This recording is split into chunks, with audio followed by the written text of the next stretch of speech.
Olá, gente. Estou num ambiente diferente hoje, né?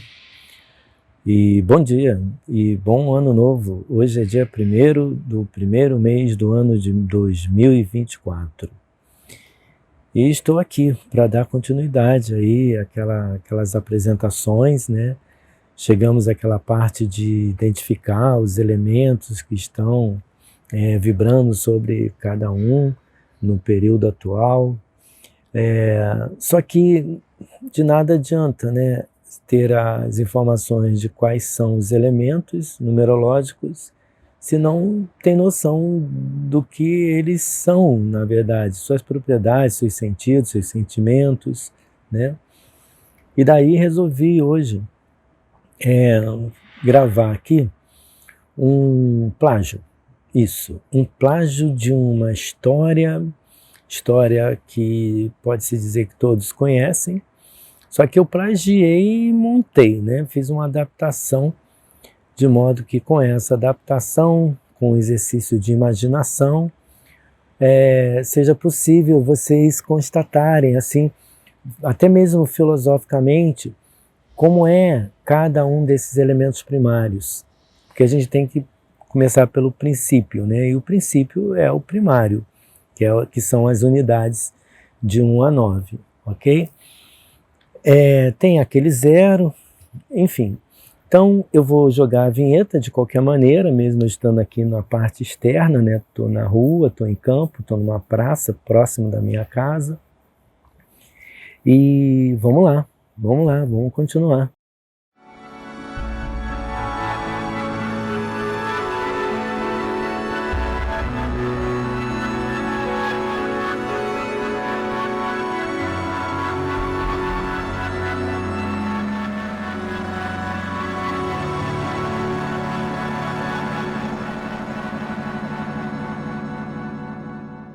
Como eu estou gravando no celular e segurando, então eu não sei até quando eu vou conseguir segurar esse celular aqui. Eu esqueci de trazer o tripé, né? Então vai assim mesmo. Então o que acontece? Eu falei, né, de uma história, um plágio que eu mexi. Esse plágio tem a ver com a história do Velho Testamento, né? Está lá na Bíblia e tal. É aquela coisa de que o mundo foi criado por Deus e tal. Então eu fiz o seguinte: eu peguei essa história alguns bons anos atrás, lá em 1900 antigamente, quando eu escrevi aquela apostila, e para que houvesse uma melhor compreensão, né, das pessoas, né? À época eu dava aula também, né, assim, de numerologia presencial, né, que agora quase não se tem mais. E foi feito o seguinte: o que eu vou pedir antes é que vocês estejam bem concentrados e ao mesmo tempo desprendidos, sabe, de preceitos, conceitos, porque senão vocês não vão entender.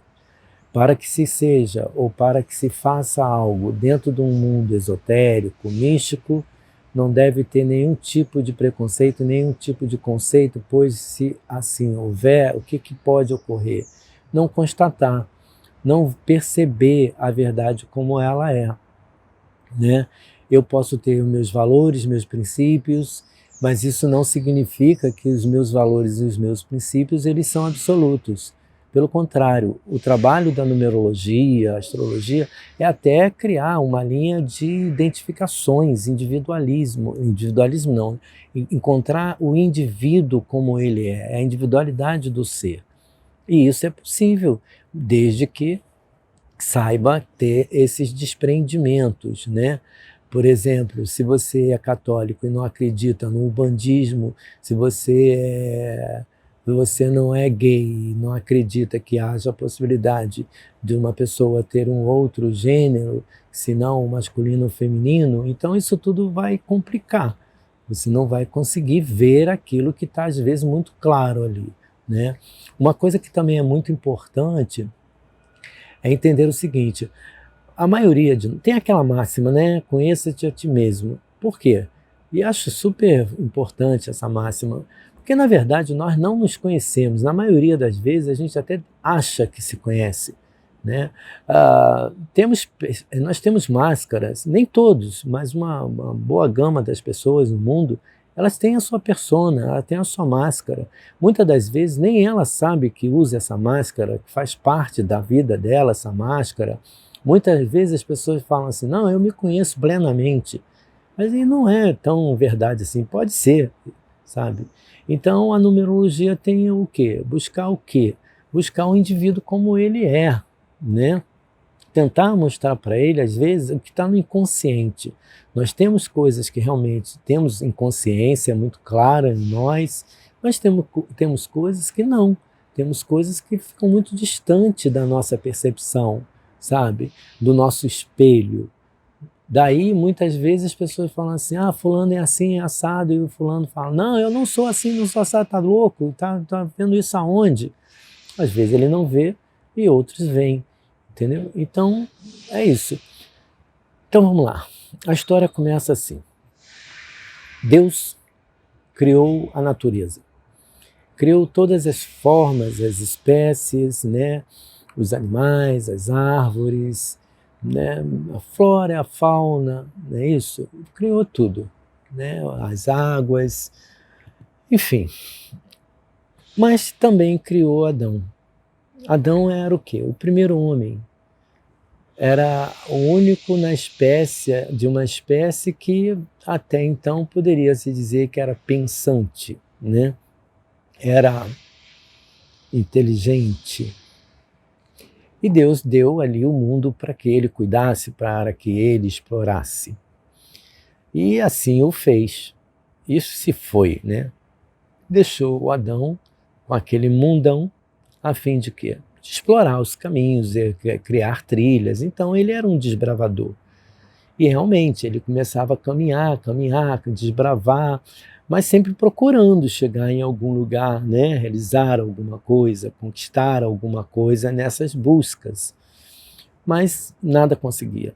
Ele abria uma trilha aqui, andava, trilhava e nada. Desistia. Aí abria outra trilha. Depois outra trilha e outra. E nada, ele não chegava em lugar nenhum. Ele só começava as coisas, não conseguia. Tinha até situações em que ele até voltava em alguma trilha que ele já tinha começado, desbravava um pouco mais, mas também desistia, porque não chegava a lugar nenhum. E isso acabou deixando muito tenso, muito nervoso.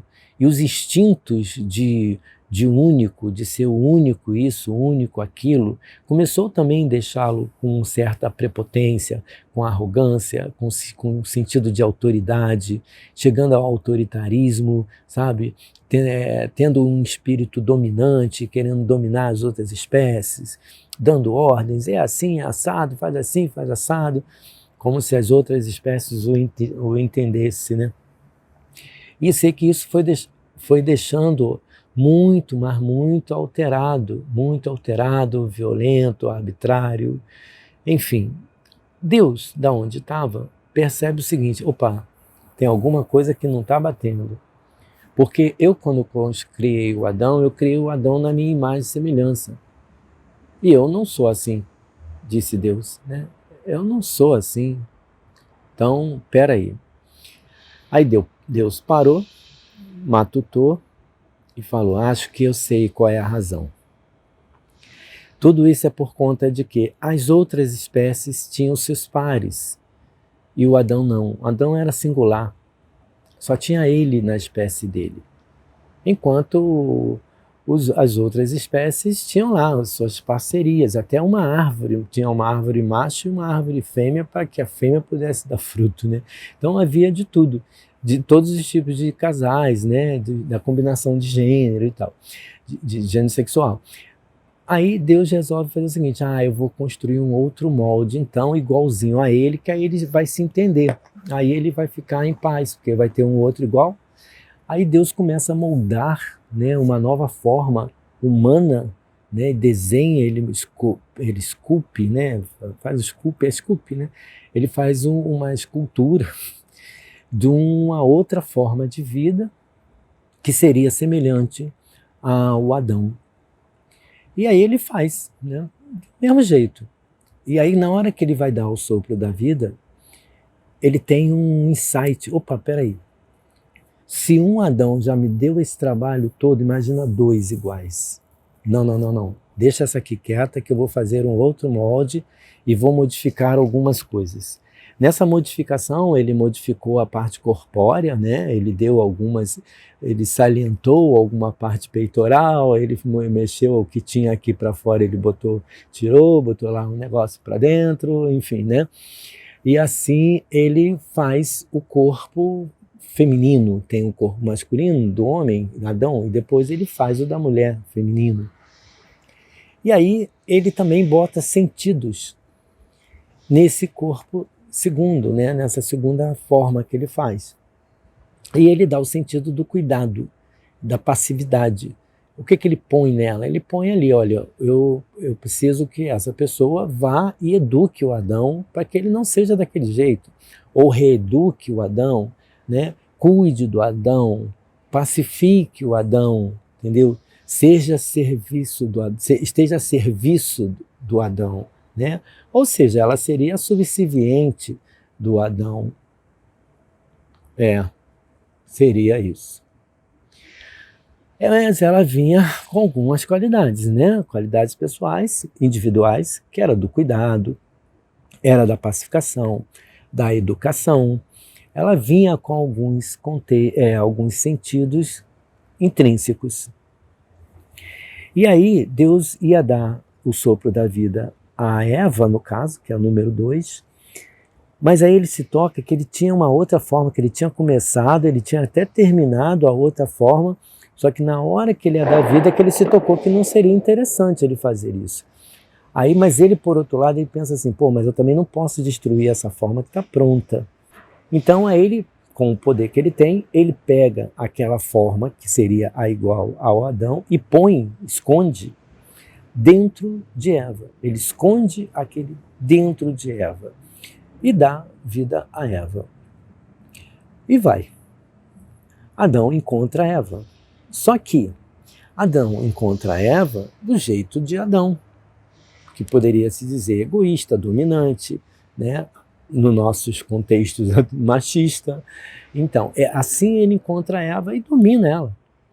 E ela só tinha uma coisa a fazer até então, aceitar, porque ela era o ser passivo. Ele era o ser ativo e ela era o ser passivo. E ela aceita. Ela tenta cuidar dele. Ela tenta reeducá-lo, educá-lo, sabe?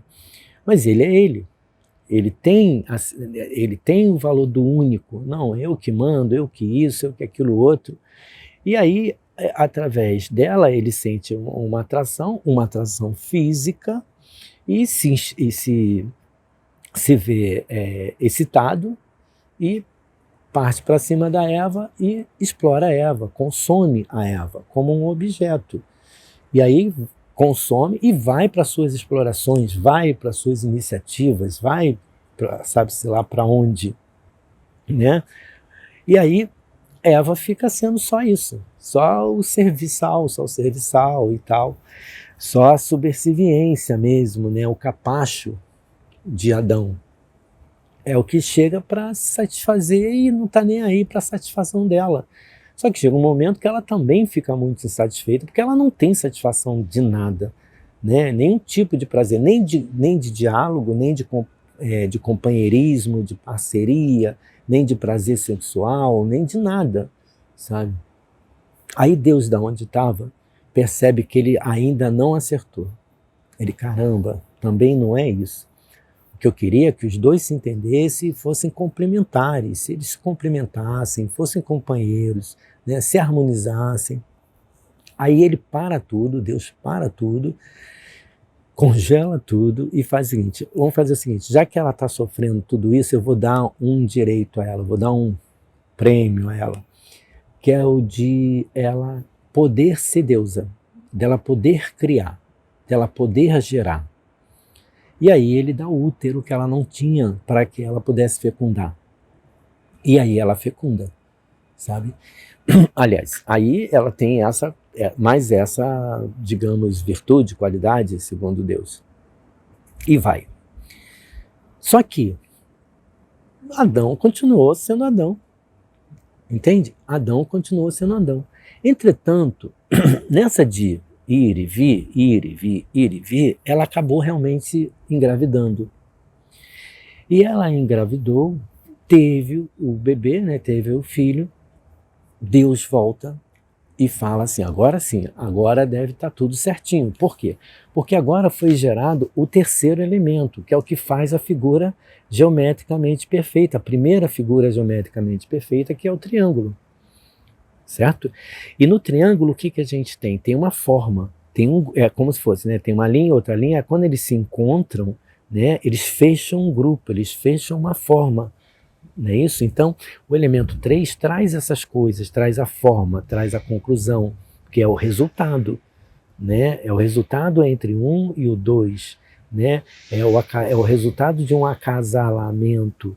Então, o 3 é a expressão. Então, o 3 tem o símbolo da expressão dele próprio, porque ele nasce como uma nova forma de outras duas formas, mas ele tem dentro dele a expressão ou a compreensão da expressão do 1 e do 2, além da dele mesmo. Só que nele vem valores que nos outros não tinham. Por quê? Porque ele tem o grupo, é ele que concebe a ideia de grupo, o que faz com que o elemento 3 tenha a coisa da coletividade. Ele vem também para mostrar que há uma necessidade do companheirismo. Aí vem a amizade, vem a fraternidade, vem a consideração, vem aquela passividade de uma forma mais efetiva, de uma forma mais racionalizada. Entende? Embora a razão ainda não estava muito ali presente, ela vai acontecer mais tarde. Enfim, então esses são os elementos primeiros associados aí né, tirado dessa história para que haja uma compreensão e aprofundamento do que é um elemento 1, né, nesse prádio, né, profunda, cai dentro disso aí.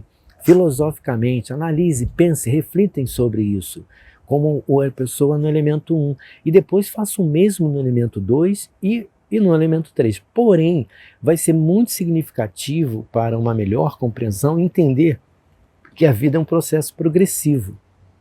E nesse processo progressivo, nós temos realmente as coisas primárias do primário. Então, o elemento 1, que é o primário do primário. Depois vem o secundário, é o 2, terciário, 3. Né? Precisamos também fazer análise dessa natureza. E assim a gente vai perceber que tem um machismo aí, né? Tem uma força machista muito intensa, inclusive na expressão do elemento 2. Porém, é importante entender que dentro desse processo evolutivo, em um certo momento na frente, sabe o que vai ocorrer lá na frente? A quebra desse machismo. A quebra desse machismo. Mas, por enquanto, nós precisamos entender os elementos como um processo de mutação. Então, houve um momento em que ele estava em zero, que a gente não falou aqui, mas ele saiu da caverna, né? Ele saiu da escuridão e foi ser o 1. Né? E no 1 ele tem o novo, é tudo diferente, é tudo ao mesmo tempo, é tudo desconhecido. Ele mesmo é desconhecido dele mesmo, mas ele tem um instinto. E é um instinto de primeiro, é um instinto selvagem. Nós temos isso no 1. Depois nós temos uma coisa que vem para poder, dentro do processo da mutação, transformar esse 1 em 2. Que é uma coisa com tanto mais de generosidade, né? Talvez não plenamente generosidade, mas há um processo de generosidade, há uma coisa de chegar ali para pacificar. Então é um elemento pacificador, mas também é um elemento passivo, é um elemento esponja, é um elemento que é receptivo no 2. Né? No 3 nós temos um grito, tanto é que o 3 está associado à comunicação, à expressão, porque tem um grito. E esse grito é o grito dos 2, é o grito de Eva, que eu não aguento mais ser explorada e tal, e o grito do 1, que eu também não aguento mais viver nessa busca e chegar em lugar nenhum. Então, o 3 ele traz um monte de elementos como o novo. O 3 é o novo, não é a criança. Então, traz energia, traz disposição, traz coisas novas, sabe? Então, tem a criatividade, ele é o fruto da criação. Então, portanto, como ele tem o instinto também associado ao gênio de Eva, então ele também é criador, ele também é fértil, né? E talvez muito mais puro, né? Porque o fértil do 2 foi meio que induzido, né? Embora tenha lá a naturalidade, mas um tanto induzido. O 3 não, o 3 ele já vem com a natureza da fertilidade, da criação. Então ele é um artista também, porque ele pode criar, sabe? A criação, a fertilidade é em todos os gêneros, em todos os sentidos, afinal de contas ele vem das expressões dos opostos, 1 e o 2, sabe? E do ativo e do passivo. Então, reflitam sobre isso, tá bom? Vou ver se eu aqui mesmo que eu não estou gostando mais de segurar a mão aqui. Então, eu continuo, porque ainda tenho 4, 5, 6, 7, 8, 9, 10, 11, 12, 13, 14, 15. Não, vamos só até um certo número aí, ok? Até mais.